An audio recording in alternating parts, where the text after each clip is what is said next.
Hello hockey fans and welcome back to another video. Roughly 6 weeks ago now, I released a video detailing exactly why Evander Kane is an absolute mess. Whether it was his ongoing legal battles with his estranged wife, his 21-game suspension from the league for submitting a fake vaccine card, or him beginning his season down in the AHL, Evander Kane had been on one hell of a rollercoaster ride during the year 2021. Now I, like many other hockey fans, hoped that Kane's demotion to the minors would be the last we would hear of his continuous and increasingly ridiculous antics.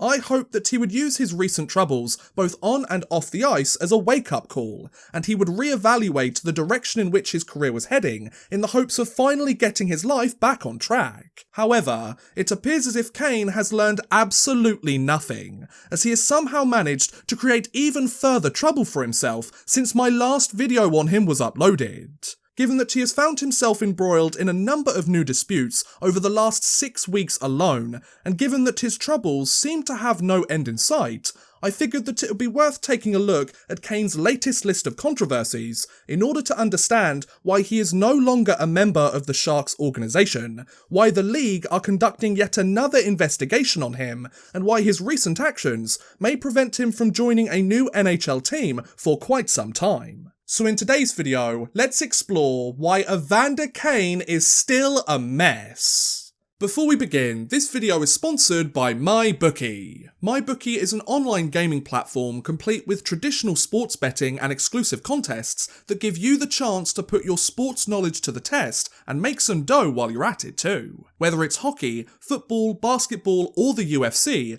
by using the promo code ODDMAN at MyBookie, new customers who make their first deposit with my code will receive double the money to play with, all the way up to $1,000. For example, deposit $100, get $200 to play with. It's really that simple, folks. MyBookie also accepts a variety of payment options to give you the freedom you deserve with your money, and they even accept popular cryptocurrencies such as Bitcoin, Litecoin, and Ethereum, so you can bet and withdraw your winnings with crypto whenever you want.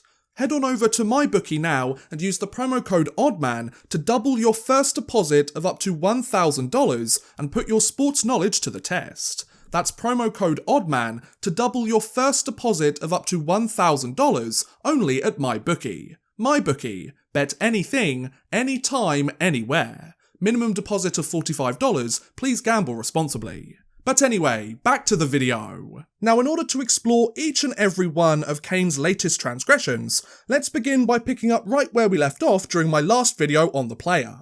On November 28, 2021, San Jose Sharks forward Evander Kane, who had led the entire Sharks roster in scoring during the prior 2021 season, despite declaring Chapter 7 bankruptcy before the season began, and who was currently serving a 21-game suspension from the NHL due to submitting a fake vaccine card to the league, was placed on waivers and assigned to the Sharks' AHL affiliate, the San Jose Barracuda. After clearing waivers the next day, Kane's lengthy suspension was finally over on November 30th, and the forward joined the Barracuda roster soon after.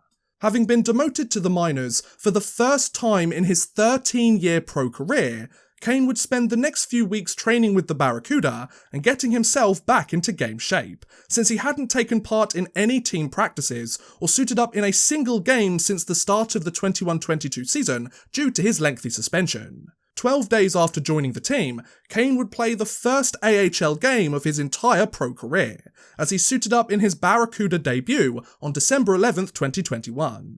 Though he would go scoreless in his first minor league game against the Abbotsford Canucks, the 4th overall pick of the 2009 draft would soon find his rhythm in the AHL. In fact, the Canadian forward would quickly prove that he was still an NHL caliber scorer, as he potted 2 goals and 8 points in his first 5 AHL games. Despite clearly making a strong first impression for his new side, Kane's tenure with San Jose would soon come to an abrupt end.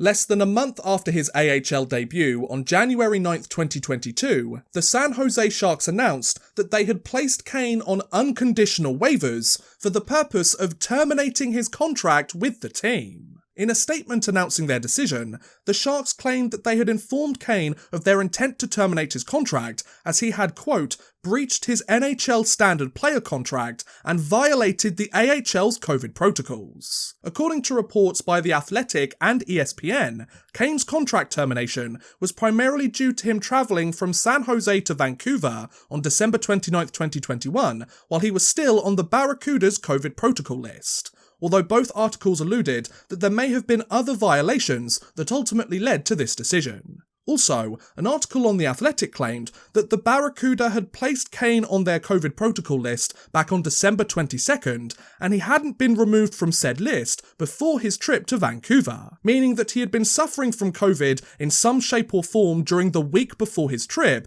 and he could have still been testing positive for the virus during his journey north of the border. Given that he was previously suspended for 21 games due to submitting a fake vaccine card to the league, Evander Kane really seems to have struggled to keep up with the league's new COVID-related rules, don't you think? Later that same day, on January 9th, Kane's agent Dan Milstein released a statement via Twitter claiming that he would look to file a grievance with the league if his client did clear waivers, as he suggested that the Sharks didn't have sufficient grounds for taking such action. It's good to see that there is someone willing to fight in Kane's corner, albeit one who is currently on his payroll. Less than 24 hours after the Sharks' statement, on January 10th, 2022, it was revealed that Kane had been left unclaimed by the rest of the league and had indeed cleared waivers. So the Sharks began the process of terminating his contract with the team. Since Kane's deal would be terminated as a result of him violating league rules, per the NHL's current collective bargaining agreement, both Kane's $7 million yearly cap hit and the remaining $22.8 million of his 7-year, $49 million contract with the Sharks would no longer count towards San Jose's salary cap. So thanks to their star forward taking an unscheduled trip home before he was removed from COVID protocol, San Jose may have just severed ties with their former top scorer, but they had just seen their third highest earning player and the highest paid forward on the team come off the books. Not exactly the way you want to lose a consistent 25 to 30 goal scorer from your roster, but given the number of headaches that Kane had given the Sharks since he joined the team back in 2018, I don't think they'll be too upset to lose him, do you? After all, San Jose has played pretty well so far this season without Kane in the lineup, and they have just freed up $7 million of cap space every single year for the next 3 seasons. Things could certainly be going a lot worse for them, you know.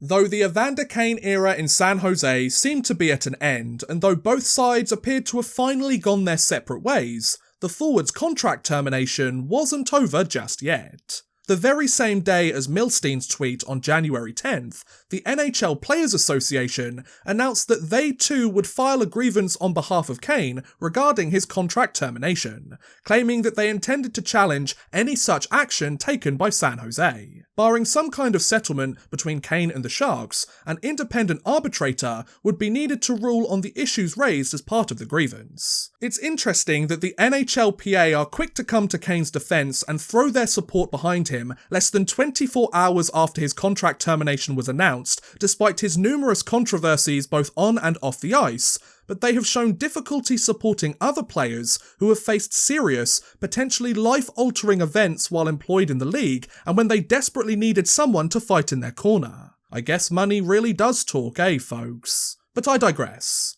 As Kane prepared to enter unrestricted free agency and his representatives began their grievance filing, the rumour mill began to swirl surrounding where the forward would end up signing next.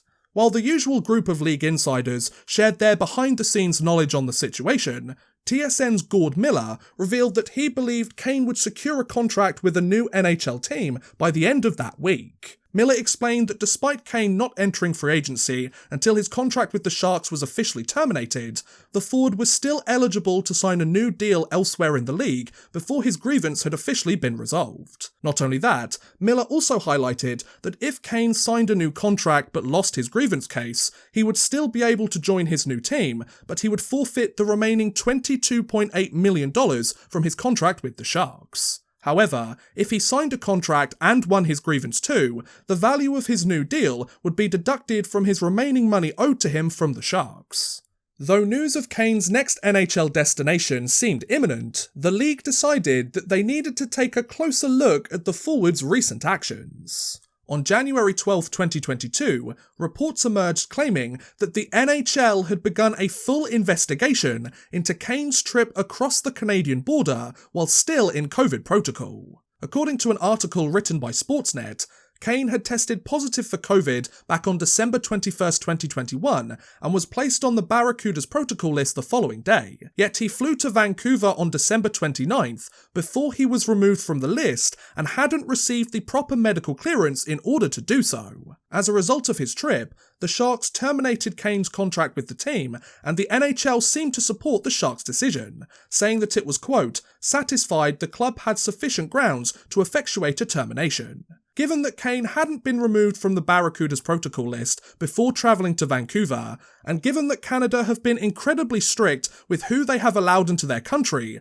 something I've had personal experience with this past year, how did Evander Kane actually manage to cross the border? Did he finally test negative since he travelled 8 days after initially testing positive and assumed it would be fine to go? Did he acquire a fake negative test just so he could cross the border? Or did he find a way to enter the country without needing to provide a negative COVID test? Whilst I would love to give Kane the benefit of the doubt and believe it was the former of these three options, since he has had difficulty following COVID protocols on multiple occasions over the last year, and since he was suspended for a lengthy period of time as a result of a prior league investigation into a similar situation, I'm expecting one of the latter two options to be the actual reality. After all, these instances are starting to become less of a coincidence and more of a pattern, don't you think, folks?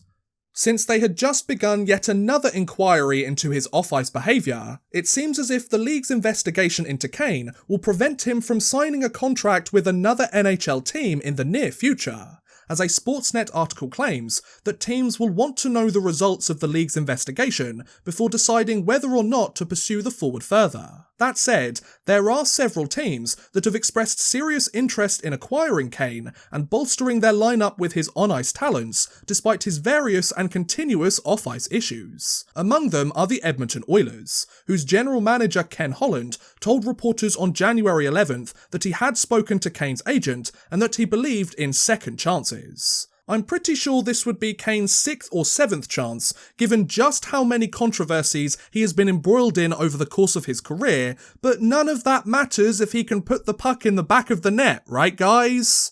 So where does this leave us? Well, at the time of this recording, we are still awaiting the results of both the grievance case and the league's investigation into Kane's cross-border trip to Canada. Until both of these matters are resolved and the dust has finally settled on his latest round of controversies, it's unlikely that there will be any significant updates as to who or where Kane will sign his next NHL contract, since both the player and the league will want to move past these issues sooner rather than later, and since Kane is eager to return to the show as soon as possible, especially after his lengthy suspension earlier this year, I imagine that we will hear the results of these two cases within the next week to 10 days. Depending on whether the rulings are in Kane's favour or not, the forward will either quickly sign a contract elsewhere in the league, or be forced to pursue another opportunity elsewhere in the hockey world if the few teams interested in him decide that he's simply not worth the trouble. Whether Kane will learn from his more recent mistakes and find a way to change for the better, though highly unlikely at this point, remains to be seen.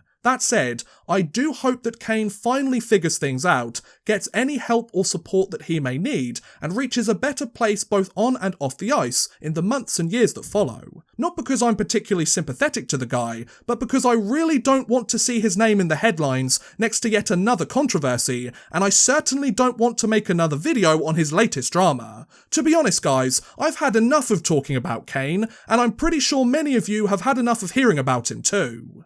And that was a look at why Evander Kane is still a mess. What do you guys think about the latest developments in the Evander Kane saga? Will this video end up being the final episode in the most surprising trilogy on this channel, or do you think there will be another sequel on the horizon soon enough? Let me know in the comments below, I would love to hear what you guys think. But thank you very much for watching guys, I hope you have enjoyed. Please feel free to like, subscribe, share or watch some of my other videos. Thank you very much for watching, and goodbye! A big thank you to Drew Fawcett, Houston NG, and Worthless Pieces for helping support this video via Patreon. If you too want to help support the channel a little bit further and get a shout out at the end of every future video, make sure you head over to patreon.com/oddmanrush and become a patron today.